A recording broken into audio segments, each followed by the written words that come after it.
Hello friends, welcome to the channel. History NCERT series में आपका स्वागत है। आज हम क्लास 7 के चैप्टर 3 दिल्ली के सुल्तान इस चैप्टर पर चर्चा करेंगे। तो अभी हमने जो पहले जो क्लास है उसमें हमने चर्चा करी है कि प्राचीन काल में जो राजधानी रही है साम्राज्य की, मौर्य वंश और अन्य जो वंश हैं उनकी जो राजधानी रही है वो मगध रही है। वर्तमान में जो पटना है वो। उसके बाद क्या हुआ है कि जो पूर्व मध्यकालीन काल जिसको बोला जाता है उसमें जो साम्राज्यों का जो केंद्र रहा है वो था कन्नौज, जिसको हमने अभी पढ़ा है पिछले ही चैप्टर में, त्रिपक्षीय संघर्ष के नाम से जिनको जानते हैं। उसमें कौन कौन से वंश थे? गुर्जर प्रतिहार, राष्ट्रकूट और पाल वंश। ये निरंतर कन्नौज पर अपना आधिपत्य जमाने के लिए संघर्ष करते रहे।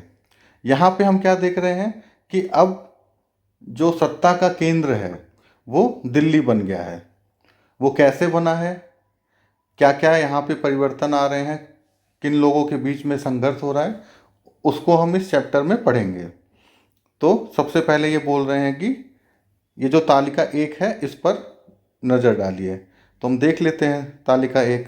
तो तालिका 1 में क्या दे रखा है? राजपूत वंश। राजपूत वंश में कौन कौन से हैं? तोमर, अनंगपाल, चौहान और पृथ्वीराज चौहान। ये देखिए, ये राजपूत वंश के बारे में यहाँ पे बताया गया। उसके बाद प्रारंभिक तुर्की शासक, उसमें ये हैं। फिर उसके बाद खिलजी वंश हैं, फिर तुगलक वंश हैं, फिर शयद आते हैं और फिर लोधी वंश। इस तरह से दिल्ली के शासकों के बारे में बात की गई है इस तालिका में। तो अब हम अपने पैराग्राफ पे वापस आ जाते हैं कि पहले पहल तोमर राजपूतों के काल में दिल्ली किस साम्राज्य की राजधानी बनी। तो तोमर काल में ये राजधानी बन रही है। उसके बाद 12वीं सदी के मध्य में तोमरों को अजमेर के चौहानों ने परास्त कर दिया। तोमर के बाद यहाँ पे कौन आ रहे हैं? चौहान। फिर क्या बता रहे हैं? तोमर और चौहान के राज्यकाल में दिल्ली वाणिज्य का एक महत्वपूर्ण केंद्र बन गई। वाणिज्य का महत्वपूर्ण केंद्र बन गई। देखिए, व्यापारिक केंद्र और वाणिज्यिक केंद्र, इसमें अंतर होता है, वो हम यहाँ पे क्लियर कर देते हैं। व्यापार मतलब कि एक कंपनी या व्यक्तियों के बीच या किसी व्यक्ति के बीच जो भी वस्तुओं का क्रय और विक्रय होता है उसको हम व्यापार बोलते हैं। कि कोई किसी वस्तु को खरीद रहा है और बेच रहा है तो वो आएगी व्यापार में। और वाणिज्य में क्या होता है? वाणिज्य में जैसे कोई वस्तु है, उसका जो निर्माण चालू होता है, उसका जो विनिर्माण होता है, मैन्युफैक्चरिंग से ये स्टार्ट होता है और जो उपभोक्ता तक ये जो पहुंचता है उसके बीच में सारी जो भी क्रियाएं होती हैं उनको हम वाणिज्य बोलते हैं। तो यहाँ पर बोल रहे हैं कि दिल्ली वाणिज्य का एक महत्वपूर्ण केंद्र बन गया। तो आप समझ गए, वाणिज्य मतलब यहाँ पे सारी चीज़ें मैन्युफैक्चर हो रही हैं और वो अंतिम उपभोक्ता तक पहुँचाई जा रही हैं। तो सारी गतिविधियाँ अब दिल्ली में हो रही हैं। तो ये वाणिज्य का एक प्रमुख केंद्र बनकर उभर रहा है। अब वाणिज्य का प्रमुख केंद्र उभर रहा है तो यहाँ पे एक व्यापारी वर्ग भी होगा। तो यहाँ पे क्या बताया जा रहा है कि समृद्धशाली जैन व्यापारी यहाँ पे रहते थे। उन्होंने क्या किया? अनेक मंदिरों का निर्माण कराया। और उन्होंने क्या, और यहाँ पे क्या, यहाँ पे देहलीवाल कहे जाने वाले सिक्के भी ढाले जाते थे जो काफ़ी प्रचलन में थे। तो ये फैक्ट याद रखिएगा कि जो आरंभिक जो काल है उसमें देहलीवाल कहे जाने वाले सिक्के ढाले जा रहे हैं। उसके बाद क्या आता है? 13वीं शताब्दी के आरंभ में दिल्ली सल्तनत की स्थापना हुई। अभी यहाँ पे क्या था? 12वीं शताब्दी का जो, देखिए 12वीं सदी है, इसके आरंभ में ये क्या क्या हो रहा था उसके बारे में बात की गई। यहाँ से 13वीं सदी के आरंभ में क्या हो रहा है? दिल्ली सल्तनत की स्थापना हो रही है। और ये जो दिल्ली सल्तनत है इसमें 5 वंश हैं, उनकी पहचान की गई है जो भी हमने आगे अभी पढ़ा था। और ये देखिए, जो दिल्ली है ये समय समय पर इसके जो बहुत सारे जो एरियाज़ हैं, जो क्षेत्र हैं, उनको मिलाकर आज की जो वर्तमान दिल्ली बनती है। जैसे पहले फिरोज शाह कोटला, फिरोजाबाद जिसको बोलते थे, तो ये किसको ने बनाया था? इसको बनवाया था फिरोज शाह तुगलक ने। तो ये देखिए फिरोज शाह तुगलक ने इसका निर्माण कराया। ऐसे देखिए सीरी हो गया, जहाँपना हो गया, दिल्ली ए कोन्हा हो गया, तुगलकाबाद हो गया। ऐसे ऐसे 7 जो क्षेत्र हैं, 7 राजाओं ने मिलके अलग अलग समय पे अपनी राजधानी बनाई, या हाँ एक एरिया को सेलेक्ट किया। तो वो जब पूरा मिल गई तो उसको हम आज वर्तमान दिल्ली के रूप में जानते हैं। तो आप एक काम कर सकते हैं, और वो जो 7 क्षेत्र हैं जिनसे आज वर्तमान की दिल्ली बनी है, उनको आप नेट पे देख लीजिएगा, या मैं यहाँ पे उसको जल्दी से बता देता हूँ वो एरिया कौन कौन से हैं। पहला है लाल कोट, जिसको किला राय पिथौरा के नाम से भी जाना जाता है, या महरौली के नाम से जाना जाता है। तो पहला हमारा ये हो जाता है। सेकंड क्या है? सेकंड है सीरी। यहाँ देखिए इसमें भी इसका ये दिया गया है मैप में, नाम इसका। तीसरा है हमारा तुगलकाबाद, तुगलकाबाद भी यहाँ दिया गया है। ठीक है, ऐसे ऐसे। फिर उसके बाद आता है चौथा जहाँपना। पांचवा फिर हमारा कौन सा है? फिरोजाबाद, जिसको कि फिरोज शाह कोटला भी बोलते हैं, ये यहाँ पर है। फिर उसके बाद छठवां क्या है? पुराना किला, जिसको दीनपना या शेरगढ़ भी बोला जाता है। उसके बाद हमारा लास्ट आ जाता है शाहजहानाबाद। तो ये 7 अलग अलग समय पे बसाए गए, अलग अलग जो शासक थे उनके द्वारा इसको बसाया गया था, जिसको हम वर्तमान में दिल्ली कहते हैं। अब आप एक काम करिएगा, नेट से इन 7 एरिया को जिन जिन शासकों ने बसाया है उनका नाम देख लीजिएगा और अपने नोट्स में शामिल कर लीजिएगा। तो यहाँ पे हमारा अब जो पहला पैराग्राफ आ रहा है, उसकी हेडिंग क्या है? दिल्ली के सुल्तानों के बारे में जानकारी। कैसे? तो हमने अभी हमेशा देखा है कि जो हमारे इतिहास को जानने के जो स्रोत हैं वो बहुत सारे होते हैं। इस पर हम कई बार चर्चा कर चुके हैं। यहाँ पे हमको क्या क्या स्रोत मिल रहे हैं? अभिलेख, सिक्के, स्थापत्य मतलब भवन निर्माण की जो कला है के माध्यम से काफ़ी सूचनाएं मिल रही हैं। मगर और भी महत्वपूर्ण यहाँ पे स्रोत हैं इतिहास, तारीख एकवचन, तवारीख बहुवचन हैं, जो सुल्तान के शासनकाल में प्रशासन की भाषा फारसी में लिखे जाते हैं। यहाँ पे बात कर रहे हैं ये तवारीख के बारे में। ठीक है, तो जो विभिन्न जो भी महत्वपूर्ण घटनाएं होती थी, या जो इतिहास उस वक्त की जो भी बातें होती थी, उनको लिखा जाता था, उसको क्या बोलते हैं यहाँ पे? तवारीख। और ये सुल्तानों के शासनकाल में इनको लिखा जाता था किस भाषा में? जो वहाँ की प्रशासनिक भाषा थी, फारसी में। तो तवारीख क्या है? विभिन्न जो भी घटनाएं हैं जो अलग अलग सुल्तानों के समय पे हुई हैं, या उनके बारे में जो भी इतिहास की जो हमें जानकारी मिलती है, उसको हम तवारीख बोलते हैं, और ये फारसी भाषा में लिखी गई हैं। ठीक है, यहाँ पे पांडुलिपि को तैयार करने के 4 चरण बताए गए हैं। कागज को तैयार करना, फिर उसके बाद उसके ऊपर लेखन कार्य करना, फिर महत्वपूर्ण शब्दों को क्या कर रहे हैं, ये ध्यान आकर्षित करने के लिए सोने को पिघलाकर उसका प्रयोग। जैसे देखिए मैं अंडरलाइन कर रहा हूँ या इसको ऐसे भर दूँ, तो ये सोने से ये काम करते थे। और चौथा इसकी जिल्द मतलब ऊपर जो कवर होता था उसको तैयार करना। तो ये 4 फोटोज़ में भी आपको दिख रहे हैं, ये इस तरह से पांडुलिपियों को तैयार किया जाता था। अब जो तवारीख अभी बताया, इसके लेखक कौन थे? इसके लेखक होते थे सचिव, प्रशासक, कवि और दरबारियों जैसे सुशिक्षित व्यक्ति होते थे, जो घटनाओं का वर्णन करते थे और शासकों को प्रशासन संबंधित सलाह देते थे। तो तवारीख के ये लेखक हो गए सचिव, प्रशासक, कवि और जो दरबार में और अन्य लोग। ठीक है, ये साथ साथ क्या करते थे? शासकों को प्रशासन संबंधित सलाह भी देते थे। वे न्याय संगत शासन के महत्व पर बल देते थे। ये बहुत इंपॉर्टेंट है, इसको आप याद रखिएगा। तो जब भी आप इतिहास में किसी भी घटना को देखें तो ये जो आगे की लाइन है इनको उसका आधार बना सकते हैं कि शासन और शासक इसमें क्या संबंध होता है, कि किस तरह से एक राज्य का निर्माण होता है और एक शासक की क्या सोच रहनी चाहिए, वो अपने साम्राज्य को किस तरह से संचालित कर सकता है, वो यहाँ पे दिया गया है।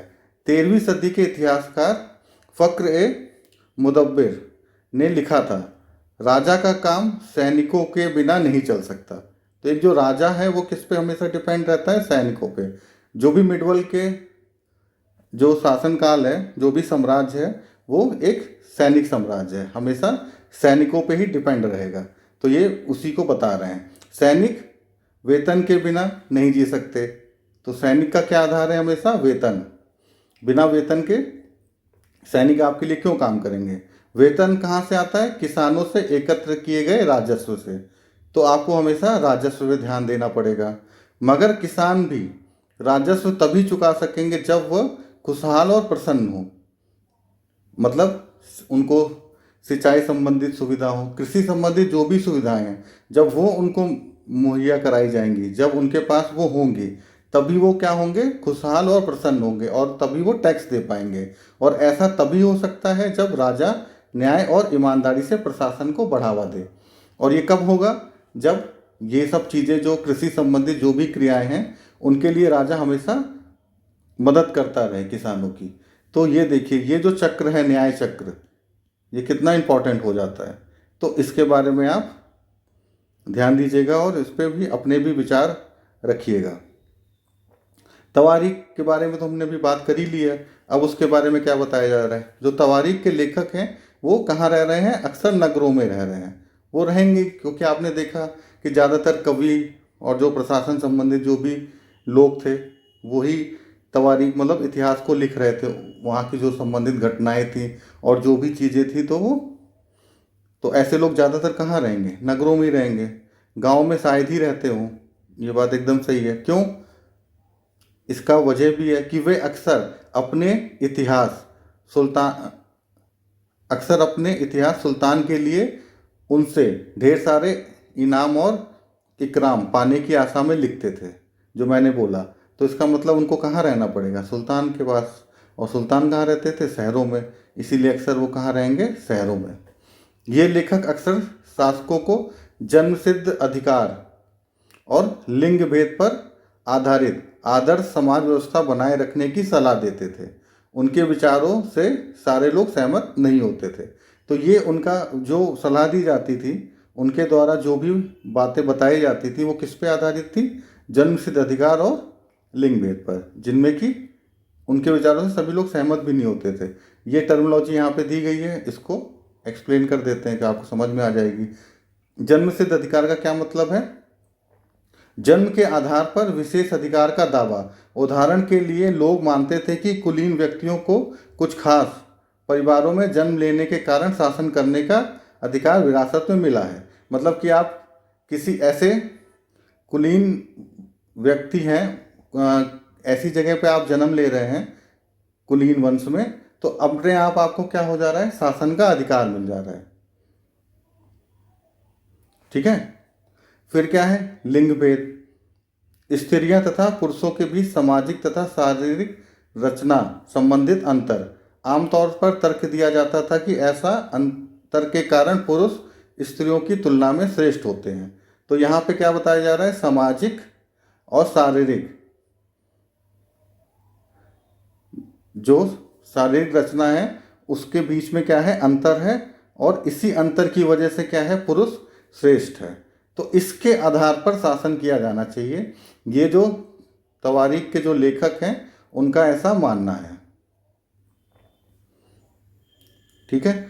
अब ये क्यों जरूरी है, ये पैराग्राफ, कि आपको पता होना चाहिए कि जो भी उस वक्त इतिहास लिख रहे हैं, जो विभिन्न घटनाओं को लिख रहे हैं, तो उनकी मानसिकता क्या रही है, वो किन विचारों के आधार पर अपनी बातों को रख रहे हैं। तो वो देखिए, इन विचारों के आधार पर, किन पर, कि जन्मसिद्ध अधिकार, कि कोई कुलीन व्यक्ति के जन्म के घर में जो भी व्यक्ति पैदा हो रहा है उसको क्या है, शासन करने का अपने आप अधिकार हो जा रहा है। ठीक है। दूसरा, लिंग भेद, मतलब पुरुष श्रेष्ठ है स्त्रियों से। ये दो आधार यहाँ पे बताए जा रहे हैं। लेकिन साथ साथ ये भी बोला जा रहा है कि उनके विचारों से सारे लोग सहमत नहीं थे। ये भी चीज़ उन्होंने लिख दी है। अब इसका देखिए, हमको अगले ही पैराग्राफ में इसका जो मैं बातें बता रहा हूँ उसका एक बढ़िया एग्जाम्पल भी मिल रहा है। सन 1236 में सुल्तान इल्तुतमिश की बेटी रजिया सिंहासन पर बैठी। उस युग के इतिहासकार मिन्हाज ए सिराज ने स्वीकार किया कि वे अपने सभी भाइयों में सबसे अधिक योग्य और सक्षम थी, लेकिन फिर भी वह एक रानी को शासक के रूप में मान्यता नहीं दे पा रहा था। ठीक है, क्यों? देखिए, क्योंकि लिंग भेद के आधार पर वो सबसे ज़्यादा योग्य और सक्षम तो हैं, लेकिन उसके बाद भी उनको मान्यता नहीं मिल पा रही है। क्यों? क्योंकि वो एक स्त्री हैं। ये दो जो बातें थी, देखिए, कुलीन वर्ग में तो वो पैदा हो रही हैं, सुल्तान की वो पुत्री तो हैं, लेकिन दूसरा जो क्राइटेरिया उसको फिलफिल नहीं कर पा रही हैं। ठीक है, दरबारी जन भी उनके स्वतंत्र रूप से शासन करने की कोशिशों से प्रसन्न नहीं थे, और क्या हुआ, अंत में 1240 में उनको सिंहासन से हटा दिया गया। रजिया के बारे में तो ये एग्जाम्पल मिल गया ना आपको। ठीक है, रजिया के बारे में मिन्हाज सिराज के विचार, ईश्वर ने जो आदर्श समाज की व्यवस्था बनाई है उसके अनुसार स्त्रियों को पुरुषों के अधीन रहना चाहिए। ये देखिए, इनका ये इस तरह के विचार थे।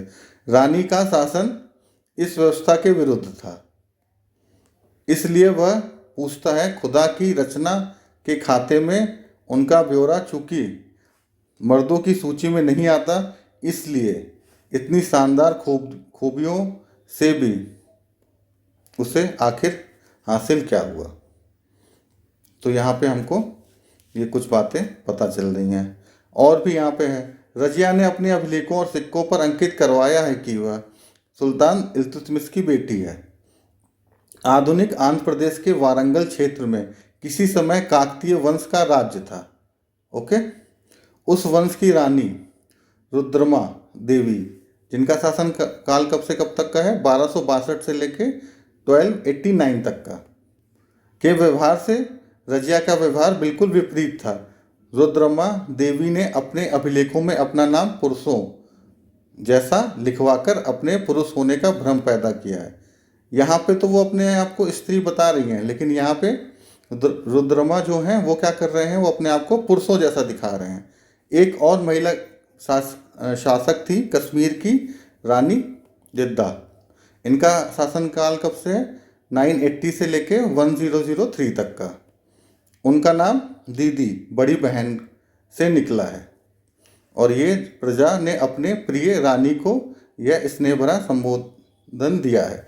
ये फैक्ट्स याद रखिएगा, पूछ लेंगे कि जो रुद्रमा देवी हैं इनका जो क्षेत्र है कहाँ पर वो शासन करते थे, तो वारंगल क्षेत्र पे करते थे, जो आधुनिक आंध्र प्रदेश में है। ठीक है, और साथ साथ इनका भी पूछ सकते हैं कि रानी गिद्दा कहाँ पे शासन करती थी, तो ये कश्मीर। और यहाँ पे देखिए, क्या उस समय की जो विचारधारा थी उसके बारे में यहाँ पे हमको तीनों एग्जाम्पल से पता चल रहा है। अब हम अपने नेक्स्ट हेडिंग पे आते हैं, दिल्ली सल्तनत का विस्तार, गैरिसन शहर से साम्राज्य तक। ठीक है, गैरिसन शहर क्या होते थे उसको देख लेते हैं। 13वीं शताब्दी के आरंभिक वर्षों में दिल्ली के सुल्तानों का शासक गैरिसनों मतलब रक्षक सैनिकों की टुकड़ियों के निवास के लिए मजबूत किलेबंदी शहरों से परे शायद ही कभी फैला हो। तो जो 13वीं शताब्दी में दिल्ली के सुल्तान हैं उनका जो क्षेत्र है वो कहाँ तक है, गैरिसन। जैसे अभी मैंने बताया ना, दिल्ली में अलग अलग समय पे अलग अलग क्षेत्र में जो सुल्तान थे वो अपना शासन करते थे। तो वो रहते कहाँ थे, एक अपना किलेबंद उन्होंने जगह बना ली थी, अपने क्षेत्र को चारों तरफ घेर दिया था किले के रूप में, और जिसमें कि उनके सैनिक रहते थे। तो ये बोल रहे हैं कि ज़्यादातर जो उनका शासन था वो बस शासन का जो क्षेत्र था वो वहीं तक था। ठीक है, वही बोल रहे हैं कि निवास के लिए मजबूत किलेबंद शहरों से परे शायद ही कभी फैला हो। ठीक है, क्लियर हो गया ना। शहरों से संबंध लेकिन उनसे दूर भीतरी प्रदेश पर उनका नियंत्रण ना के बराबर था। भीतरी प्रदेश क्या थे, मतलब वो तो हो गया, शहरों से संबंध हो गया, लेकिन जो भीतरी प्रदेश थे उन पर उनका जो नियंत्रण था वो ना के बराबर था। भीतरी प्रदेश यहाँ पे आ गया, किसी शहर या बंदरगाह के आसपास के इलाके जो शहर के लिए वस्तुओं और सेवाओं की पूर्ति करते हैं। तो यहाँ पे देखिए क्लियर हो गया कि जो उनका जो किलेबंद वाला जो एरिया है उसके सिवा बाहर अभी भी आप देखेंगे आपकी जो शहर होगी उससे सामान कहाँ से आ रहा है, जो उसके आसपास के जो गांव होंगे, बाहरी जो भी इलाके होंगे, वहीं से तो आते हैं ना सारी चीज़ें, चाहे वो गेहूं चावल खाने की जो भी सामग्री होगी, जो भी सारी चीज़ें होंगी। तो उसी को बोल रहे हैं कि ऐसे वहाँ उनका शासन वहाँ तक नहीं था, सिर्फ अपने गैरिसन शहर तक ही था। इसलिए उन्हें आवश्यक सामग्री रसद आदि के लिए व्यापार कर या लूटपाट पर ही निर्भर रहना पड़ता था। ओके। दिल्ली से सुदूर बंगाल और सिंध के गैरिसन शहरों का नियंत्रण बहुत ही कठिन था। तो वो तो हो ही जाएगा। अब दिल्ली से जो भी दूर के जो भी शहर होंगे, जैसे वो बोल रहे हैं बंगाल सिंध, यहाँ के जो गैरिसन शहर हैं वहाँ जो किलेबंद सैनिक क्षेत्र है उस पर नियंत्रण अपने आप ही, क्योंकि वो एरिया में बहुत ही ज़्यादा दूर है, जब उनके आसपास के भीतरी प्रदेश है वहीं पर उनका नियंत्रण नहीं है, तो बंगाल और सिंध तक कैसे हो पाएगा, वो कैसे होगा हम आगे उसको पढ़ेंगे। पर अभी ये जो टाइम पीरियड बता रहे हैं इसमें उनका शासन नहीं है। बगावत युद्ध यहाँ तक कि खराब मौसम से भी उनसे संपर्क के नाजुक सूत्र छिन्न भिन्न हो जाते थे। अब ये है कि जैसे उन्होंने अपना एक गैरिसन सैनिक यहाँ दिल्ली में बना दिया, ठीक है, दूसरा उन्होंने कहाँ बना दिया, ये सिंध में बना दिया। यहाँ पे भी इनकी सैनिक टुकड़ी रह रही है, यहाँ पे भी सैनिक टुकड़ी रह रही है, पर यहाँ का जो बीच का एरिया है यहाँ पे इनका शासन जो है वो नहीं है, मजबूती से अभी नहीं है। और यहाँ से लेके यहाँ तक जो इनका कम्युनिकेशन है वो बता रहे हैं कि बगावत युद्ध यहाँ तक कि खराब मौसम के टाइम पे भी छिन्न भिन्न हो जाता था। तो इस तरह से इस चीज़ को हम समझ सकते हैं कि एक जो सैनिक शहर है दूसरा जो उनका सैनिक शहर है उसके बीच कम्युनिकेशन भी बहुत ही खराब था। शासन को अफगानिस्तान से आने वाले हमलावरों और उन सूबेदारों से बराबर चुनौती मिलती रहती थी जो जरा सी कमजोरी का आभास मिलते ही विद्रोह का झंडा खड़ा कर देते थे। इन चुनौतियों के चलते सल्तनत बड़ी मुश्किल से किसी तरह अपने आप को बचाए हुए थी। इसका विस्तार हुआ गयासुद्दीन बलबन, अलाउद्दीन खिलजी और मोहम्मद तुगलक के राज्यकाल में। अब जो शुरुआती जो सल्तनत काल के जो भी सुल्तान हैं, तो जैसे मान लीजिए कुतुबुद्दीन ऐबक आया, उसने दिल्ली पर तो अधिकार कर लिया और सिंध पे भी अपना एक उन्होंने गैरिसन शहर बना दिया, मतलब वही किलेबंदी वाला क्षेत्र जहाँ पे कुछ सैनिक थे, लेकिन ये बीच में तो उनके आधिपत्य अभी बहुत ही कमज़ोर है, ठीक है। तो वही बोल रहे हैं ऐसे समय पे मान लीजिए कोई हमला हो जा रहा है, कोई आक्रमण हो जा रहा है या कोई विद्रोह हो जा रहा है तो बहुत ही ज़्यादा समस्या उत्पन्न हो जाती थी। इन एरिया पे धीरे धीरे ये अपना प्रभुत्व बढ़ाएंगे। वो कैसे बढ़ाएंगे हम आगे उसको पढ़ते रहेंगे। सल्तनत की भीतरी सीमाओं में जो अभियान चले उनका लक्ष्य था गैरिसन शहरों की पृष्ठभूमि में स्थित भीतरी क्षेत्रों की स्थिति को मजबूत करना। समझ गए। अब वो जो भीतरी क्षेत्र थे उन पे क्या कर रहे हैं, अपनी स्थिति को मजबूत कर रहे हैं। इन अभियानों के दौरान गंगा यमुना के दोआबों में जंगलों को साफ कर दिया गया और शिकारी संग्राहकों तथा चरवाहों को उनके पर्यावरण से खदेड़ दिया गया। वह जमीन किसानों को दे दी गई और कृषि कार्य को प्रोत्साहन दिया गया। व्यापार मार्गों को सुरक्षा दी गई और क्षेत्रीय व्यापार की उन्नति के खातिर नए किले और नए शहर बसाए गए। अब ये क्या कर रहे हैं, अपने आप को मजबूत करने के लिए जंगलों को साफ करवा रहे हैं और वहाँ पे जो लोग रह रहे थे शिकारी संग्राहक और चरवाहे जैसे, तो उनको वहाँ से हटा के ये क्या कर रहे हैं, किसानों को ये ज़मीन दे रहे हैं। तो जब ये किसानों को ज़मीन देंगे तो वो राजस्व भी इनको ही देंगे। तो इस तरह से यहाँ पे इनकी स्थिति मजबूत हो जाएगी। जो अभी हमने ऊपर पढ़ा कहाँ पे, भीतरी जो प्रदेश हैं इन पे अभी इनका शासनकाल कमज़ोर था। अब देखिए दूसरा विस्तार सल्तनत की बाहरी सीमाओं पर हुआ। अलाउद्दीन खिलजी के शासनकाल में दक्षिण भारत, ये भीतरी क्षेत्रों पे तो उन्होंने अपना इस तरह से धीरे धीरे नियंत्रण स्थापित किया कि अपने लोग वहाँ पे बसाए, और धीरे धीरे उनको क्या किया, उनसे टैक्स लिया, और साथ साथ जो लोग वहाँ पे थे उन पे भी अपना धीरे धीरे प्रभुत्व स्थापित किया। और साथ साथ क्या कर रहे हैं कि अपनी सीमा का विस्तार कर रहे हैं बाहर के क्षेत्रों में भी। अलाउद्दीन खिलजी के शासनकाल में वो दक्षिण भारत को लक्ष्य करके सैनिक अभियान शुरू हुए। ये अभियान मोहम्मद तुगलक के समय में अपनी चरम सीमा पर पहुंचे। इन अभियानों में सल्तनत की सेनाओं ने हाथी, घोड़े, गुलाम और मूल्यवान धातुओं पर अपने कब्जे में ले लिया। ठीक है, इस तरह से अपना वो साम्राज्य को बढ़ा भी रहे हैं और मजबूत भी कर रहे हैं। दिल्ली सल्तनत की सीमाओं की शुरुआत अपेक्षाकृत कमजोर थी, मगर 150 वर्ष बाद मोहम्मद तुगलक के राज्यकाल के अंत में इस उपमहाद्वीप का एक विशाल क्षेत्र इनके युद्ध अभियान के अंतर्गत आ चुका था। इनमें शत्रुओं की सेना को परास्त किया और शहरों पर कब्जा किया। इसके सूबेदार और प्रशासक मुकदमों पर फैसला सुनाते थे और साथ ही किसानों से कर वसूलते थे। लेकिन इतने विशाल क्षेत्र पर इनका नियंत्रण किस सीमा तक और कितना प्रभावित था, ये इस बात पे क्वेश्चन मार्क लगा हुआ है। इन्होंने क्या किया, समय के साथ साथ विभिन्न युद्ध अभियानों से अन्य राजाओं पर आक्रमण करके बहुत सारे क्षेत्रों पे कब्जा तो कर लिया, लेकिन वे बोल रहे हैं, और कब्जा करने के बाद वहाँ के जो सूबेदार थे, प्रशासक थे, ठीक है, उन्होंने क्या किया, प्रशासनिक जो भी गतिविधियाँ थी उनको अपने हाथ में ले लिया, टैक्स भी वसूलने लगे। लेकिन उनका नियंत्रण इन क्षेत्रों पर कितना प्रभावी था, ये प्रश्न का, इस पे प्रश्न चिन्ह लगा हुआ है।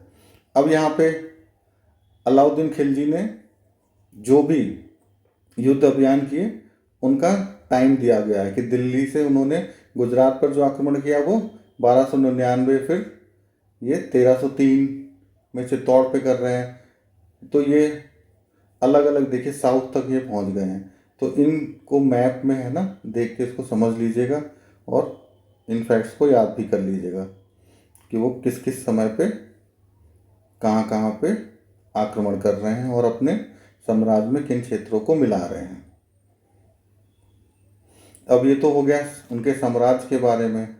अब आगे देखते हैं आगे क्या है। मस्जिद, मस्जिद के बारे में यहाँ पे बताया जा रहा है। यह अरबी का शब्द है जिसका शाब्दिक अर्थ है ऐसा स्थान जहाँ मुसलमान अल्लाह की आराधना में सजदा, मतलब कि घुटने और माथे को टेक कर सजदा करते हैं। तो सजदे का क्या अर्थ है यहाँ पे कि घुटने और माथे को टेकना अल्लाह की आराधना में।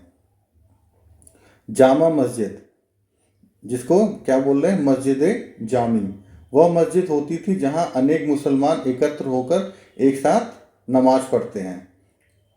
नमाज की रस्म के लिए सारे नमाजियों में से सबसे अधिक सम्मानीय और विद्वान पुरुष को इमाम, इमाम कौन है, जो नमाज की रस्म के लिए सारे नमाजियों में सबसे अधिक सम्मानीय और विद्वान पुरुष को ये इमाम बोल रहे हैं, इमाम बोला जाता है, के रूप में चुना जाता है। इमाम शुक्रवार की नमाज के दौरान खुतबा मतलब धर्मोपदेश देते थे।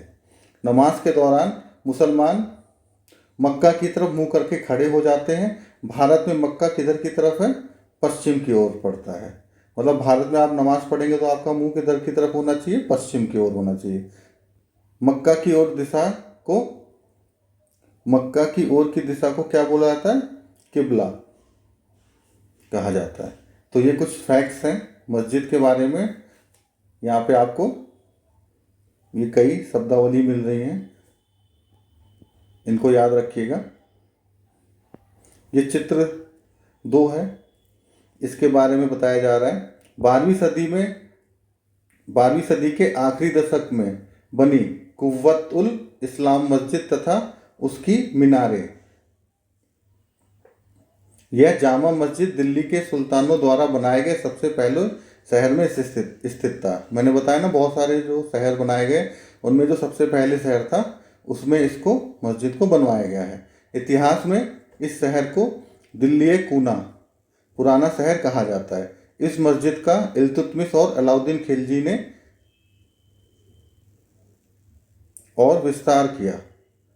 ठीक है, इस मीनार के 3 सुल्तान कुतुबुद्दीन ऐबक, इल्तुतमिश और फिरोज शाह तुगलक द्वारा बनाई गई थी। तो ये कुतुबुल इस्लाम के जो मस्जिद है उसके बारे में कुछ फैक्ट्स थे। फिर चित्र 3 आ गया हमारा, ये देखिए चित्र 3 देख लीजिए। अब इसके बारे में क्या है, बेगमपुरी मस्जिद। यह मोहम्मद तुगलक के राज्यकाल में दिल्ली में एक नई राजधानी जहाँपना विश्व की शरण स्थली की मुख्य मस्जिद के तौर पर बनाई गई थी। ठीक, ये बोल रहे हैं जहाँपना को ढूंढिए मानचित्र 1 में जो ऊपर दिया गया है।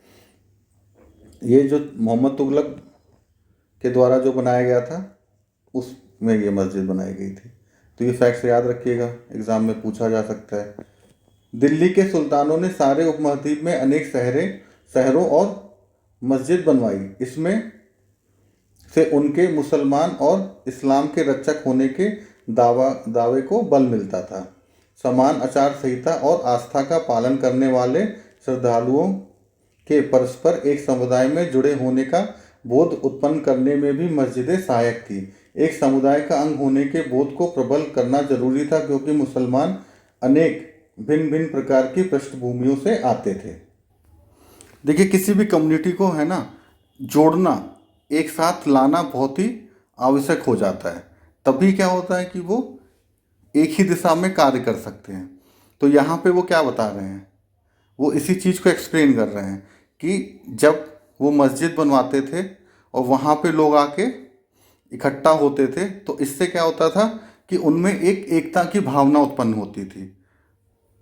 क्योंकि आप देखते हैं कि विभिन्न पृष्ठभूमि से अलग अलग लोग आते थे। मान लीजिए उनके जो व्यवसाय हैं, उनके जो क्षेत्र हैं वो अलग अलग हैं, तो इस वजह से उनमें एक अंतर तो है, लेकिन यहाँ पे आने पे वो जिस तरह की जो गतिविधियाँ हैं, धार्मिक गतिविधियों में वो इन्वॉल्व हो रहे हैं, वो एक है। तो इससे क्या हो रहा है, उनकी एकता की भावना स्ट्रांग हो रही है और वो एक हो रहे हैं, जिससे कि शासन करने पे आसानी होती है।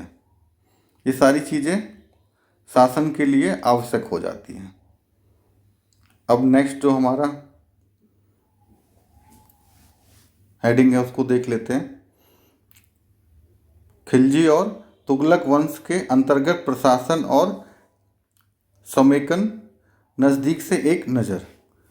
अब यहाँ पे क्या बोल रहे हैं, खिलजी वंश और तुगलक वंश के अंतर्गत जो भी प्रशासन है उसमें समेकन मतलब एकीकरण। देख लेते हैं कि वो एक चीज़ें क्या क्या हैं दोनों वंश में। दिल्ली सल्तनत जैसे विशाल साम्राज्य में समेकन के लिए विश्वसनीय सूबेदार और प्रशासकों की आवश्यकता थी होगी। साम्राज्य के एकीकरण के लिए आपको हमेशा जो विश्वसनीय सूबेदार मतलब जो सूबा है उस पर शासन करने वाला लोग और प्रशासक जो भी हैं उनकी आवश्यकता होगी। प्रशासन तो आपको चलाना है ना, उसके लिए आपको ईमानदार और विश्वसनीय लोग की आवश्यकता होगी। दिल्ली के आरंभिक सुल्तान विशेषकर इल्तुतमिश सामंतों और जमींदारों के स्थान पर अपने विशेष गुलामों और सूबेदारों को नियुक्त करना अधिक पसंद करते थे। आपको भी पता है इससे पहले जो व्यवस्था थी क्या थी, वो सामंत और जमींदारों की कि एक क्षेत्र होता था, उस पर एक तरह से जो शासन करते थे वो वहाँ के सामंत और जमींदार करते थे। लेकिन यहाँ पे क्या हो रहा है, देखिए प्रशासन में यहाँ पे परिवर्तन हो रहा है। अब जो इनके सुल्तानों के जो गुलाम होते थे उनको वहाँ का सूबेदार नियुक्त किया जा रहा है। मतलब सूबेदार मतलब वहाँ का जो सर्वोच्च अधिकारी सूबे का होगा वो कौन होगा, सुल्तान द्वारा नियुक्त किया गया सूबेदार। इन गुलामों को फारसी में बंदगाह कहा जाता था। ठीक है, ये टर्मिनोलॉजी याद रखिएगा। इन्हें सैनिक सेवाओं के लिए खरीदा जाता था उन्हें राज्य के कुछ बहुत ही महत्वपूर्ण राजनीतिक पदों पर काम करने के लिए बड़ी सावधानी से प्रशिक्षित किया जाता था। वे चूंकि पूरी तरह से अपने मालिक पर निर्भर होते थे, इसलिए सुल्तान भी विश्वास करके उन पर निर्भर हो सकते थे। यहाँ पे देखिए जो स्वरूप है कैसे परिवर्तित हो रहा है। प्राचीन काल में हम देख रहे हैं कि साम्राज्य क्या है, अब जो वहाँ के जो राजा हैं उन्हीं के पास है, और वो अपने सगे संबंधियों को, अपने जो पुत्र हैं उनको अलग अलग सूबों में भेज के नियंत्रण स्थापित कर रहे हैं। फिर जो बाद में व्यवस्था आई, सामंत और जमींदार अपने जो क्षेत्र है, उनका जो साम्राज्य है, उसके जो छोटे छोटे एरियाज हैं उन पे सामंत और जो भी सूबेदार होते थे, जमींदार होते थे, उनको वहाँ पे ये नियुक्त कर देते थे और उनसे टैक्स लेते थे। लेकिन यहाँ पे अब क्या परिवर्तन हो रहा है कि गुलाम, इस समय जो हमारा मध्यकाल है, इसमें जो दिल्ली सल्तनत का समय है, उसमें गुलामों का महत्व बहुत ज़्यादा है, और गुलामों को बाकायदा क्या कर रहे हैं, प्रशासनिक प्रशिक्षण दिया जा रहा है, और वो हमेशा सुल्तान के प्रति लॉयल हैं। तो ये ज़्यादा विश्वसनीय लोग हैं, ये साम्राज्य के लिए और प्रशासन के लिए ज़्यादा लाभदायक होंगे। तो इस बात को यहाँ पे एक्सप्लेन किया जा रहा है, बेटों से बढ़कर गुलाम। ठीक है, सुल्तानों को सलाह दी जाती थी, जिस गुलामों को हमने पाला पोसा और आगे बढ़ाया, उनकी हमें देखभाल करनी चाहिए, क्योंकि तकदीर अच्छी हो तब भी पूरी जिंदगी में कभी कभी ही योग्य और अनुभवी गुलाम मिलता है। बुद्धिमानों का कहना है कि योग्य और अनुभवी गुलाम बेटे से भी बढ़कर होते हैं। ये हमने बता ही दिया आपको कि वो क्यों बेटे से बढ़कर हो रहे हैं, क्योंकि उनकी लॉयल्टी सुल्तान के प्रति है हर कीमत पर। आश्रित, ये आश्रित को क्या बोल रहे हैं, जो किसी अन्य व्यक्ति के संरक्षण में रहता हो, उस पर निर्भर हो। गुलामों को हम बोल सकते हैं। अब अगली लाइन पढ़ते हैं। खिलजी तथा तुगलक शासक बंदगा का इस्तेमाल करते रहे और साथ ही अपने पर आश्रित निम्न वर्ग के लोगों को भी ऊंचे राजनीतिक पदों पर बैठाते रहे। बंदगा आपको पता ही है, जो गुलाम होते थे। तो ये लोग क्या करते थे कि अपने पे आश्रित जो निम्न वर्ग के लोग होते थे, उनको भी ऊंचे राजनीतिक पदों पर बैठा रहे हैं।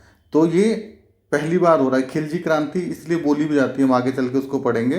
तो यहाँ पे जो निम्न वर्ग है, जो उन पर आश्रित है, उनको भी ये ऊंचे राजनीतिक पदों पर बैठाया जा रहा है। तो ये प्रशासनिक जो स्वरूप है उसको ध्यान रखिएगा, जो भी प्रश्न आएगा तो इन पॉइंट्स को हमको वहाँ पे यूज़ करना है।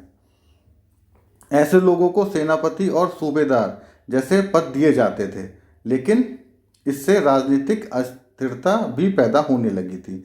ये काम तो किया जा रहा था, लेकिन इससे क्या हो रहा था, राजनीतिक अस्थिरता भी पैदा हो रही थी। क्यों, वो आगे हम पढ़ेंगे। गुलाम और आश्रित अपने मालिकों और संरक्षकों के प्रति तो वफादार रहते थे, मगर उत्तराधिकारियों के प्रति नहीं होते थे। अब ये जो गुलाम आपको पता चल गया, आश्रित लोग भी पता चल गया, निम्न वर्ग के जो लोग थे जिनको राजनीतिक पदों पर, ऊंचे राजनीतिक पदों पर बैठाया जा रहा था। तो ये जो, जैसे ये सुल्तान है, तो सुल्तान के प्रति तो ये वफादार हो रहे हैं, लेकिन सुल्तान के बाद जो भी पुत्र बन रहा है या उसके कोई सगा संबंधित बन रहा है, वो उसके प्रति वफादार नहीं है, उनकी वफादारी सिर्फ सुल्तान तक है। तो ऐसे लोग मान लीजिए किसी और को सुल्तान बनाना चाहते हैं या खुद भी बनना चाहते हैं, तो इससे क्या हो रही है, राजनीतिक अस्थिरता उत्पन्न हो जा रही है। नए सुल्तानों के अपने नौकर होते थे, मतलब उनके भी गुलाम और आश्रित लोग होते थे। तो इनके बीच में स्पष्ट है कि टकराव होना ही है। फलस्वरूप किसी नए शासक के सिंहासन पर बैठते ही प्रायः नए और पुराने सरदारों के बीच, देखिए टकराहट स्टार्ट हो गई ना। सुल्तानों द्वारा निचले तबके के लोगों को संरक्षण देने के कारण जो उच्च वर्ग है, उनको भी गहरा धक्का लगा। अभी मैंने बताया ना, वहाँ पे हमने ऊपर अभी पढ़ा था, जन्म सिद्ध अधिकार पढ़ा था ना। उसमें क्या था कि एक विशेष वर्ग के लोग, विशेष वंश के लोग, उनको अधिकार है अपने आप ही शासन में सम्मिलित हो जाने का, उस शासन का अधिकारी हो जाने का और उसको चलाने का। तो वो ऐसा वर्ग क्या होगा, आपसे नाराज हो जाएगा, क्योंकि आपने अब क्या किया है, जो निचले तबके के जो लोग हैं उनको ऊपर के जो पद हैं उनको देना प्रारंभ कर दिया है। तो आपस में इनका भी टकराहट स्टार्ट हो जाएगी। इसी चीज़ को ये देखिए यहाँ पे बता रहे हैं। और फारसी तवारीख के लेखकों ने निचले खानदान के लोगों को ऊंचे पदों पर बैठने के लिए दिल्ली की सुल्तानों की आलोचना भी की है। आ गया ना वो तवारीख के लेखक, ये तो बोल ही रहे हैं। इनकी जो आपको मैंने बताया विचारधारा, लिंग भेद और जन्म सिद्ध अधिकार जो थे उस पे बेस था इनका, तो इस चीज़ से वो नाखुश होंगे ही। क्लियर हो गई ना ये चीज़। अब आगे आ जाते हैं। सुल्तान मोहम्मद तुगलक के अधिकारी जन। सुल्तान मोहम्मद तुगलक के अजीज खुमार नामक कलाल, शराब बेचने वाले, ठीक है, शराब बनाने और बेचने वाले, देखिए यहाँ पे बताया जा रहा है, उन्हीं लोग की यहाँ पे चर्चा हो रही है। नाई फरूज हजाम, ये कोई फरूज हजाम थे। और ये सब देखिए बावर्ची हो गए, है ना। पीरा नामक जो माली, ऊंचे प्रशासनिक पदों पर इनको बैठाया मोहम्मद तुगलक ने। 14वीं सदी के मध्य इतिहासकार जयाउद्दीन बर्नी ने इन नियुक्तियों का उल्लेख सुल्तान के राजनीतिक विवेक के नाश और शासन करने की अक्षमता के उदाहरण। यहाँ पे पता चल गया ना आपको कि दिल्ली सल्तनत में जो निम्न वर्ग के लोग हैं उनको ऊंचे राजनीतिक पदों पे बैठाया जा रहा है, जिसका कि तवारीख के और अन्य इतिहासकार भी आलोचना करते थे। लेकिन यहाँ पे एक बड़ी चीज़ है कि नीचे के लोग को ऊपर जाने की व्यवस्था यहाँ पे मिलती है। अब अगले पैराग्राफ पे आ जाते हैं। पहले वाले सुल्तानों की ही तरह खलजी और तुगलक शासकों ने भी सेना नायकों को भिन्न भिन्न आकार के इलाकों के सूबेदार के रूप में नियुक्त किया। ठीक है, मैंने आपको बताया ना कि अलग अलग आकार के मतलब एरिया वाइज छोटे बड़े एरिया के सूबेदार बनाए जा रहे हैं खिलजी और तुगलक के द्वारा।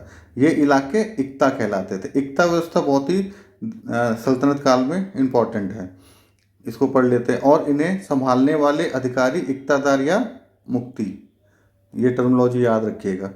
इक्तादार या मुक्ति होते थे कौन, जो इक्ता पे जो कंट्रोल रखते थे, वहाँ पे जो शासन करते थे। मुक्ति का फर्ज था कि सैनिक अभियानों का नेतृत्व करें। यहाँ पे आ जा रहा है, ये बहुत ही इम्पोर्टेंट है। तो जो इक्ता के जो मालिक होते थे उनका क्या फर्ज था कि जो भी सैनिक अभियान है उसका नेतृत्व करें, अपने इक्तों में कानून व्यवस्था को बनाए रखना। अपनी सैनिक सेवाओं के बदले वेतन के रूप में मुक्ति अपने इलाकों से राजस्व की वसूली किया करते थे। राजस्व के रूप में मिली रकम से ही वे अपने सैनिकों को तनख्वाह देते थे। मुक्ति लोगों पर काबू रखने का सबसे प्रभावी तरीका ये था कि ये पद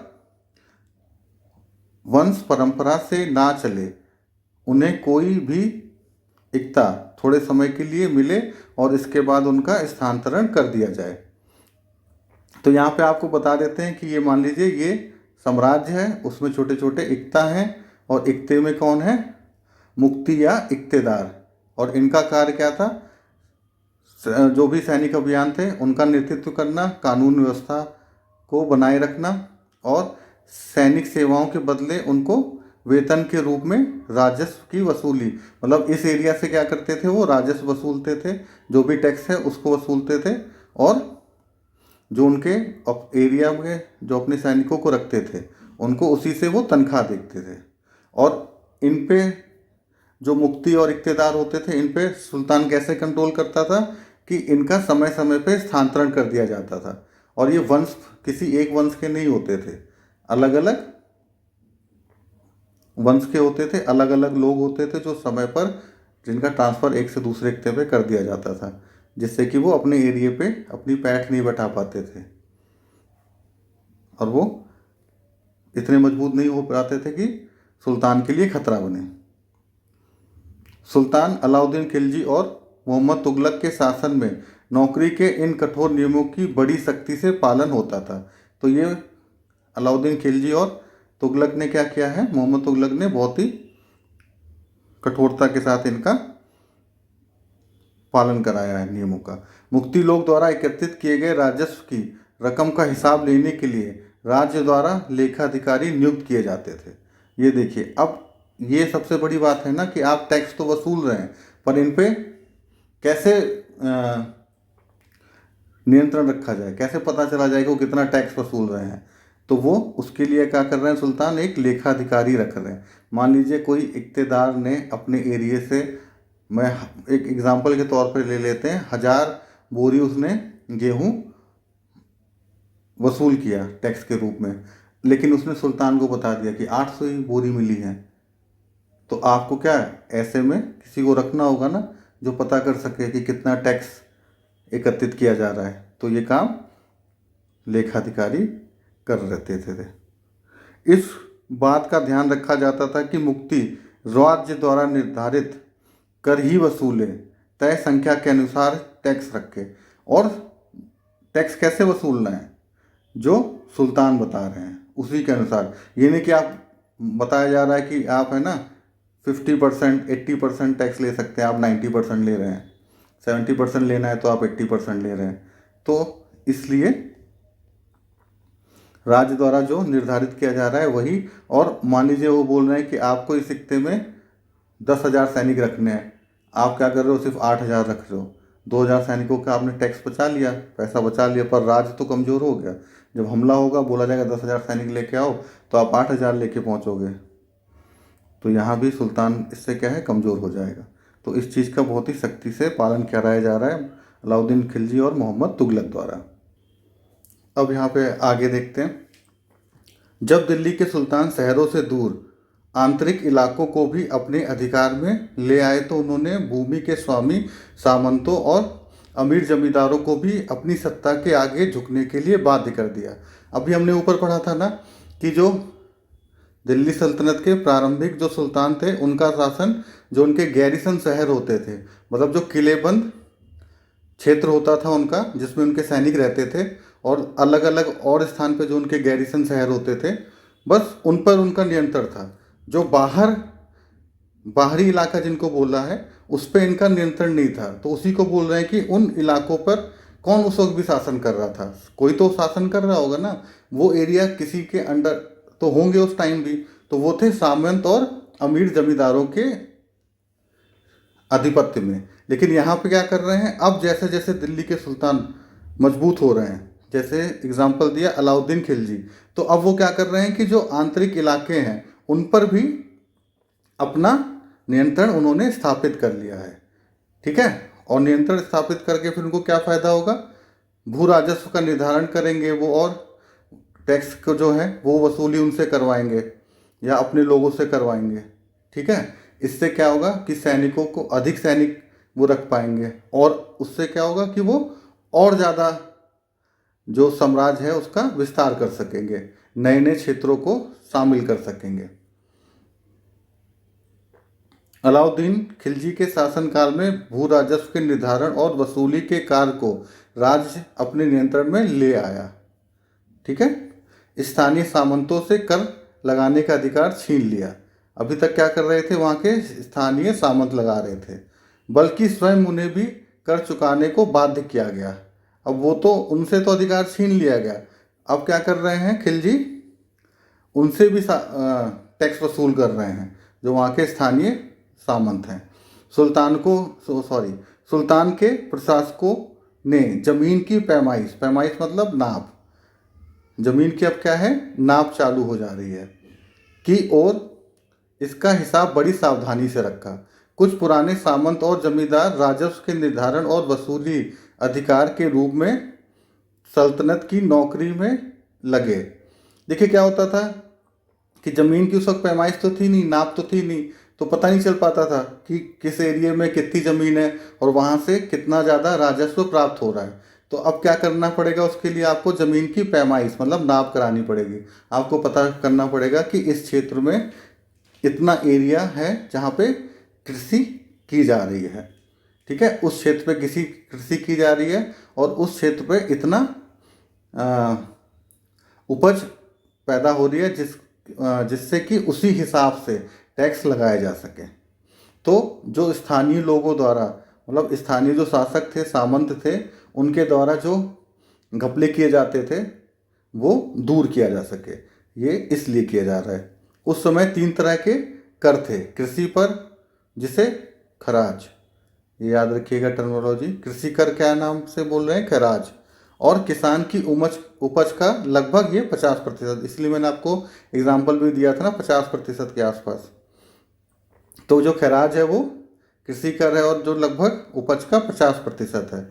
फिर दूसरा क्या बता रहे हैं? मवेशियों पर, और तीसरा घरों पर। ये 3 तरह के कर उस समय बताए जा रहे हैं। यह याद रखना जरूरी है कि इस उपमहाद्वीप का काफ़ी बड़ा हिस्सा दिल्ली के सुल्तानों के अधिकार से बाहर ही था। दिल्ली से बंगाल जैसे सुदूर प्रांतों पर नियंत्रण कठिन था।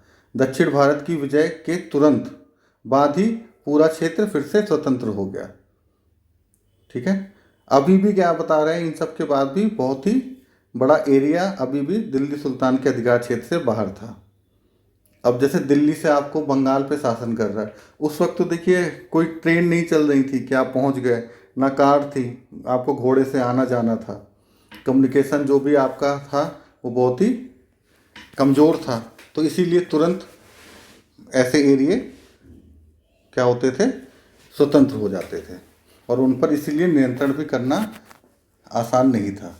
और भारत की आपको भौगोलिक स्थिति पता ही है, साउथ में आपको जाने के लिए कितनी कठिनाइयों का सामना करना पड़ सकता है अगर आप उस समय के जो संसाधन हैं उससे जाते हैं, यात्रा करते हैं। तो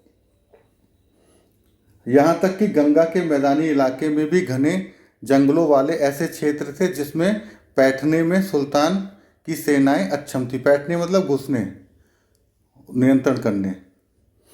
ठीक है, अब जैसे वो बहुत घने जंगल थे उस टाइम, तो जो गंगा का इलाका है, तो उसके अंदर जाना सैनिकों को और वहाँ पे अपना नियंत्रण स्थापित करना वो भी बहुत ही कठिन था।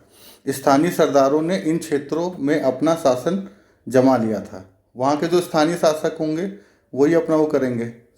अलाउद्दीन खिलजी और मोहम्मद तुगलक इन इलाकों पर जोर जबरदस्ती अपना अधिकार जमा तो लेते हैं, पर वह अधिकार कुछ समय ही रह पाता है। देखिए अलाउद्दीन खिलजी और तुगलक, उन्होंने तो बहुत सारे रिफॉर्म करके या बहुत सारी सैनिक बल का उपयोग करके उन्होंने तो नियंत्रण स्थापित कर लिया, पर वही योग्यता आने वाले सुल्तान रखें ऐसा नहीं है, या उतने ही इन्वॉल्वमेंट से वो प्रशासन में रुचि लें। तो जैसे ही वो अपना रुचि कम करते थे या अपनी स्थिति को उतना मजबूत नहीं रखते थे, तो तुरंत ही इलाके फिर से स्वतंत्र हो जाते थे। सरदार और उनकी किलेबंदी। अफ्रीका देश मोरक्को से 14वीं सदी में भारत आए यात्री इब्न बतूता ने बताया है कि सरदार कभी कभी, अब ये याद रखिएगा कि 14वीं शताब्दी में मोरक्को से इब्न बतूता नामक के एक यात्री भारत में आए थे। ये ऐसा बहुत सारे एग्जाम में पूछ लिया जाता है, तो वो कुछ एक्सप्लेन कर रहे हैं, उसको पढ़ लेते हैं। चट्टानी ऊबड़ खाबड़ पहाड़ी इलाकों में किले बनाकर रहते थे। कौन? सरदार। कभी कभी बांस के झुरमुटों में भी रहते थे। भारत में बांस पोला नहीं होता था। पोला मतलब खोखला। यह बहुत बड़ा होता है और इसके अलग अलग हिस्से आपस में इस तरह गुथे होते हैं कि उन पर आग का असर भी नहीं होता। वे कुल मिलाकर बहुत ही मजबूत होते हैं। सरदार इन जंगलों में रहते हैं जो इनके लिए किले की प्राचीर का काम करते हैं। इस दीवार के घेरे में ही उनके मवेशी और फसल रहते हैं। अंदर ही पानी भी उपलब्ध रहता है, अर्थात वहाँ एकत्रित हुआ वर्षा जल। इसलिए उन्हें प्रबल बलशाली सेनाओं के बिना हराया नहीं जा सकता। ये सेनाएं जंगल में घुसकर खासतौर पर तैयार किए गए औजारों से बांस को काट डालती थी। ठीक है, तो ये सरदार किस प्रकार से रहते थे, इब्न बतूता ने इसका उल्लेख किया है। चंगेज खां के नेतृत्व में मंगोलों ने 1219 में उत्तर पूर्व ईरान में ट्रांस ऑक्सियाना, इसको आधुनिक उज्बेकिस्तान पर हमला किया। आधुनिक उज्बेकिस्तान बोला जाता है, इस पर हमला किया। और इसके शीघ्र बाद दिल्ली सल्तनत को उनका घाव झेलना पड़ा। देखिए, सल्तनत काल में एक और समस्या रही है हमेशा मंगोलों के आक्रमण की। मंगोलों ने बहुत बार दिल्ली के सुल्तानों पर आक्रमण किया और उनको बहुत ही नुकसान पहुंचाया, उन्हें कमज़ोर किया।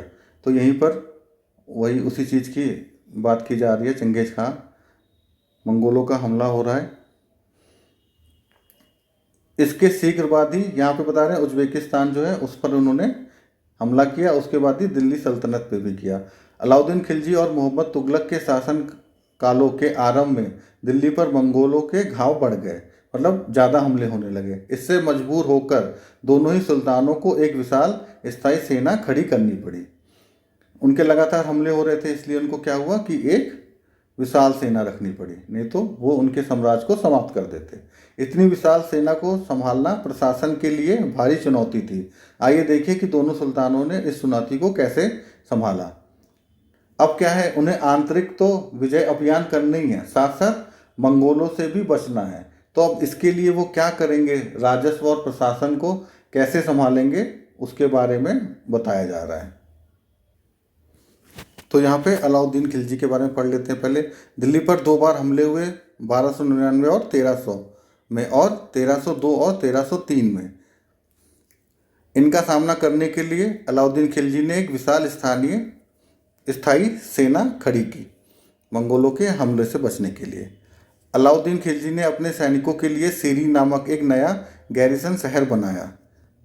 ठीक है, सैनिकों के पेट भरने की समस्या को गंगा यमुना के बीच भूमि से कर के रूप में खेती की पैदावार इकट्ठा करके हल किया गया। किसानों की पैदावार का 50% हिस्सा कर के रूप में तय किया गया। अब क्या है, बड़ी सेना, मतलब आपको उनको खाने के लिए जो भी राशन है वो भी प्रोवाइड कराना पड़ेगा। तो इसके लिए उन्होंने क्या किया कि गंगा यमुना जो दोआब है वो सबसे उपजाऊ क्षेत्र रहा है, तो वहाँ पे उन्होंने क्या किया, लगभग 50% टैक्स के रूप में लिया, जिससे कि एक बड़ी सेना वो तैयार कर सके। सैनिकों को वेतन भी देना होता था। अलाउद्दीन ने सैनिकों को एकता के स्थान पर नगद वेतन देना तय किया। सैनिक अपना आवश्यक सामान दिल्ली के व्यापारियों से खरीदते थे और ये आशंका थी कि व्यापारी अपनी चीज़ों की कीमत बढ़ा देंगे। इसे रोकने के लिए अलाउद्दीन ने दिल्ली में चीज़ों की कीमतों पर नियंत्रण लागू कर दिया। अफसर बड़े सावधानी से कीमतों का सर्वेक्षण करते थे और जो व्यापारी निश्चित दरों का उल्लंघन करते थे उनको सजा मिलती थी। ये बहुत ही ज़्यादा फेमस रहा है बाजार व्यवस्था अलाउद्दीन की, जिनको हमें आगे विस्तृत से पढ़ेंगे। तो हमको बाजार व्यवस्था का जो उद्देश्य है, मूल उद्देश्य क्या है, सैनिकों को सस्ते दर पर राशन मुहैया कराना और जो भी उनकी आवश्यक मूलभूत जो भी वस्तुएं थी उनको आसानी से मिल सकें, उसके लिए उन्होंने बाजार व्यवस्था की स्थापना की थी। अलाउद्दीन के प्रशासनिक कदम काफ़ी सफल रहे और इतिहासकारों ने कीमतों में कमी और बाजार में वस्तुओं की कुशलता से आपूर्ति के लिए उनके शासन काल की बहुत प्रशंसा की। मंगोल आक्रमणों के खतरे का भी उन्होंने सफलतापूर्वक सामना किया। तो ये देखिए, ये कुछ बातें थी। इस तरह से उन्होंने अलाउद्दीन खिलजी ने क्या किया, सामना किया मंगोल हमलों का। अब मोहम्मद तुगलक क्या कर रहे हैं। मोहम्मद तुगलक के शासन के आरंभिक वर्षों में सल्तनत पर हमला हुआ, मंगोल सेना परास्त हो गई। ठीक है, प्रारंभिक वर्षों पे ही हमला हो गया, लेकिन उन्होंने क्या किया, मंगोल सेना को परास्त कर दिया। मोहम्मद तुगलक को अपनी सेना की शक्ति और अपने संसाधनों पर इतना विश्वास था कि उसने ट्रांस ऑक्सियाना, जो भी वर्तमान उज्बेकिस्तान है, उस पर आक्रमण की योजना बनाई। ये हमको बहुत ही अच्छा उदाहरण यहाँ पे मिलता है कि भारत के किसी शासक ने बाहर के क्षेत्र पर हमला करने की योजना बनाई। एक स्थानीय सेना तैयार करना और उसका आक्रामक कदम था, वही चीज़ इसको बता रहे हैं। नया मतलब वो सिर्फ हमलों से नहीं बच रहे हैं, उल्टा वो आक्रामक रवैया अपना रहे हैं, वो उन पर आक्रमण करने की सोच रहे हैं। नया गैरिसन शहर बनाने के स्थान पर दिल्ली के 4 शहरों में से सबसे पुराने शहर दहली एक कुहना को निवासियों से खाली करवाकर वहां सैनिक छावनी बना दी। पुराने शहर के निवासियों को दक्षिण में बनी राजधानी दौलताबाद भेज दिया। आपको पता ही है कि मोहम्मद बिन तुगलक ने अपनी राजधानी दिल्ली से दौलताबाद कुछ टाइम के लिए बनाई थी, उसको भी आगे पढ़ेंगे। इन्होंने इस तरह से सामना किया मंगोल हमलों का। सेना को खिलाने के लिए उसी इलाके से खाद्यान्न इकट्ठा किया गया, लेकिन सैनिकों की विशाल संख्या की जरूरतें पूरी करने के लिए सुल्तान ने अतिरिक्त कर भी लगाए। इसी दौरान इस क्षेत्र में अकाल पड़ गया। इन्होंने जो गंगा यमुना का दुआब है उससे टैक्स वसूल किया था, पर उसी समय क्या हुआ था, अकाल पड़ गया था, तो इन्होंने उस वापस भी कर लिया था। वो डिटेल में बाद में पढ़ेंगे। मोहम्मद तुगलक भी अपने सैनिकों को नगद वेतन देता था, लेकिन कीमतों पर नियंत्रण करने की जगह उसने कुछ कुछ आज की कागजी मुद्रा की तरह टोकन सांकेतिक मुद्रा चलाई। ये सिक्के धातु के बने होते थे, लेकिन सोने चांदी के ना होकर सस्ते धातुओं के होते थे। 14वीं सदी के लोगों ने इस मुद्रा पर भरोसा नहीं किया। वे बड़े चतुर थे, अपने सोने चांदी के सिक्के को बचाकर रख लेते और अपने तमाम कर इस टोकन मुद्रा से ही चुकाते। इस सस्ती मुद्रा जैसी जाली सिक्के भी बड़ी, मतलब इसने ये नया एक सांकेतिक मुद्रा टोकन इसको चलाया था जो विफल हो गया था। मोहम्मद तुगलक द्वारा उठाए गए प्रशासनिक कदम बेहद असफल रहे। कश्मीर पर उसका आक्रमण पूरी तरह विफल हो गया। तब उसने तुरान पर हमला करने का इरादा छोड़ दिया और अपनी विशाल सेना को भंग कर दिया। इस बीच उसने प्रशासन संबंधी जो कदम उठाए उनसे परेशानियां पैदा हुई। दौलताबाद ले जाने से लोग बहुत नाराज थे।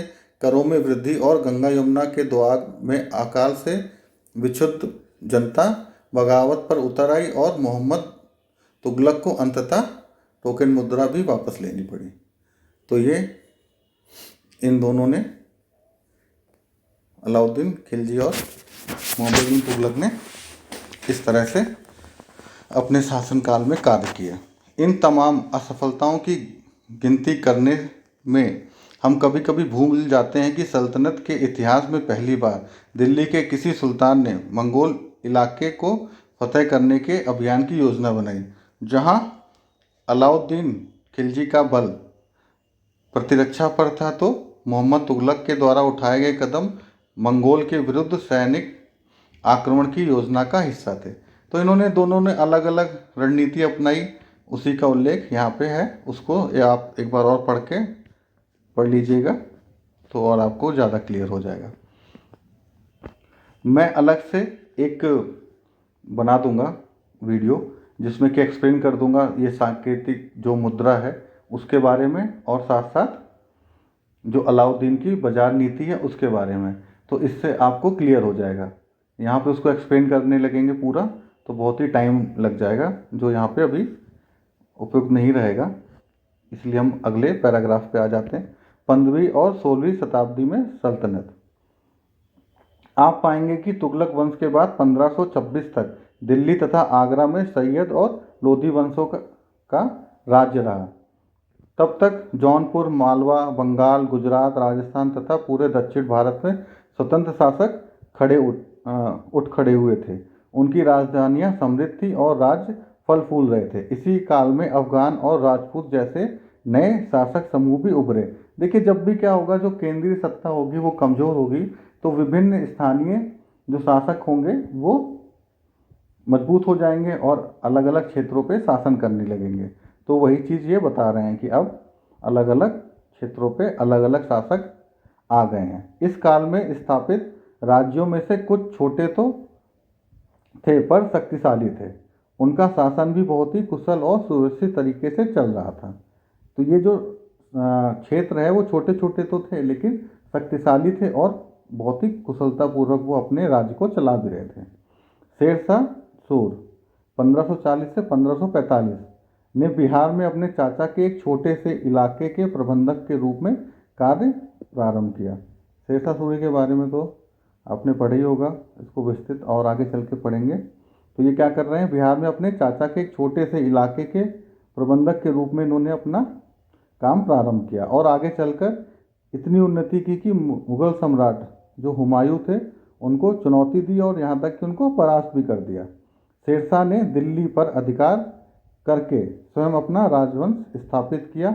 हालांकि सूरी वंश ने केवल 15 साल 1540 से 1555 तक शासन किया, लेकिन उनके प्रशासन में अलाउद्दीन खिलजी वाले कई तरीकों को अपनाकर उन्हें और भी चुस्त बना दिया। प्रशासनिक रूप से इन्होंने बहुत अच्छे कार्य किए, जो हम आगे पढ़ेंगे।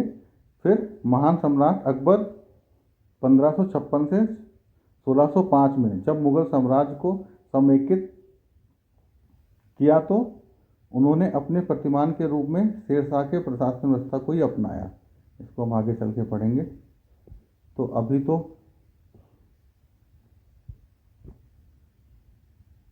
यहाँ पे है अन्यत्र, इसको पढ़ लेते हैं। 3 श्रेणियाँ, ईश्वरीय शांति, नाइट और धर्मयुद्ध। 3 श्रेणियों का विचार सबसे पहले 11वीं शताब्दी के आरंभ में फ्रांस, ठीक है, 3 जो श्रेणियाँ हैं इसका जो सबसे पहले विचार आ रहा है वो 11वीं शताब्दी में फ्रांस में प्रारंभ हो रहा है। इसके अनुसार समाज को 3 वर्गों में विभाजित किया गया है: प्रार्थना करने वाला वर्ग, युद्ध करने वाला वर्ग और खेती करने वाला वर्ग। जो 3 श्रेणियाँ इनकी कौन कौन सी हैं? प्रार्थना करने वाला वर्ग, युद्ध करने वाला वर्ग और खेती करने वाला वर्ग। 3 वर्गों में समाज के इस विभाजन को ईसाई धर्म का समर्थन भी प्राप्त था। इस विभाजन ने ईसाई धर्म को समाज में अपने प्रबल प्रभाव को और भी दृढ़ करने में सहायता मिली। इस विभाजन ने ईसाई धर्म को क्या किया? और प्रबल किया समाज में। इस विभाजन से योद्धाओं का एक नया समूह भी उभरा। इनको क्या बोला गया? योद्धाओं को नाइट। ईसाई धर्म एक समूह को संरक्षण देता था और अपनी ईश्वरीय शांति की अवधारणा के प्रसार में इनका उपयोग करता था। नाइटों से अपेक्षा की जाती थी कि वह धर्म और ईश्वर की सेवा में समर्पित योद्धा रहें। कोशिश यह थी कि इन योद्धाओं को आपसी लड़ाई भिड़ाई से विमुख होकर उन मुसलमानों के विरुद्ध युद्ध करने भेज दिया जाए जिन्होंने यरूशलेम शहर पर कब्जा कर लिया था। यह प्रयत्न के परिणामस्वरूप सैनिक अभियानों की एक श्रृंखला चली जिसे क्रूसेड धर्मयुद्ध कहा गया। ईश्वर तथा धर्म की सेवा में किए गए इन अभियानों ने नाइटों की हैसियत पूरी तरह से बदल डाली। पहले नाइटों की गिनती कुलीनों में नहीं की जाती थी, मगर फ्रांस में 11वीं सदी के अंत तक, जर्मनी में उससे एक सदी बाद इन योद्धाओं को दीनहीन अतीत को भुला दिया गया और 12वीं सदी में कुलीन वर्ग के रूप में नाइट पहचाने जाने लगे।